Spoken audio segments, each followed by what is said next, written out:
Based on a video game? Check. Ass-kicking men and women? Check. Earth in danger? Check. Scary looking villain? Check. Cool shades? Check, check, and double check. Hi and welcome to Chi Chi Cinema Club. My name is Chinwe, aka Chi Chi, and I love going to the cinema. On this channel, I don't only review new films, I ask if they're actually worth the trip. Today I'm asking if the film Mortal Kombat 2 is worth the cinema trip. So Mortal Kombat 2 is based on a popular video game. In this film you have a fight competition where, as the title suggests, you fight to the death. So you have this group of good folks drawn from wherever by the looks of it, who are going to fight a villain named Shao Kahn and his minions. This is a sequel to the 2021 film. I haven't watched that one yet, I must admit, but that's because I'm more familiar with the Street Fighter video games than the Mortal Kombat one. The character types seem similar, and even if you haven't watched the first film, you can catch up on this one, so I don't think you'll lose much by having not seen the first one. But now enters the last reluctant team member, a former film actor, Johnny Cage, played by Karl Urban. So we watch as Johnny learns the rules of this fight competition and see as he begins to understand what it is and what the consequences are if they lose the fight. In terms of the audience vibe, this is an action movie, of course. I knew fans of the video game would be in the audience, so there were some in-jokes that I didn't get because if you know, you know. I think even if you didn't know anything about the Mortal Kombat video games, you could still understand it and know what's at play, so that was good.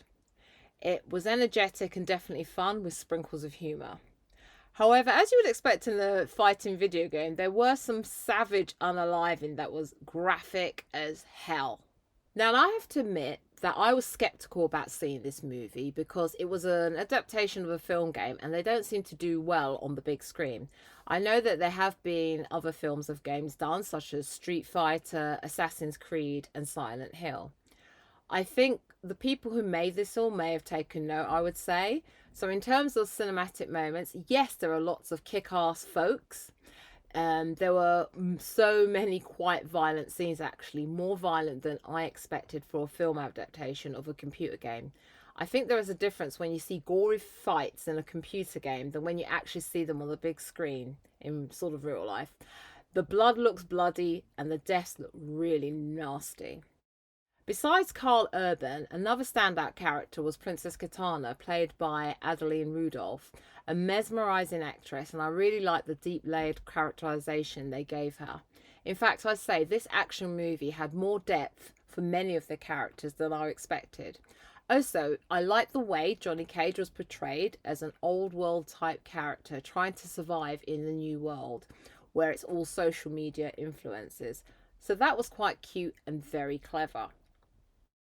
Overall, what I liked was the deeper dive into character motivations, and I think that really sold it to me. Sometimes in these action films, you don't understand why the characters do what they do, so there were definitely plenty of cinematic moments. It was beautifully shot, the costumes looked good, and the acting wasn't bad. There was a really good pace to the film that I wasn't expecting, and there wasn't any clunky dialogue you get in typically in action movies. It was actually quite realistic with references to current events. In terms of what stayed with me, this film didn't have the strongest plot. It was quite simple: you kill or be killed to save the earth. I absolutely loved the fight scenes choreography. The film's pace was really good.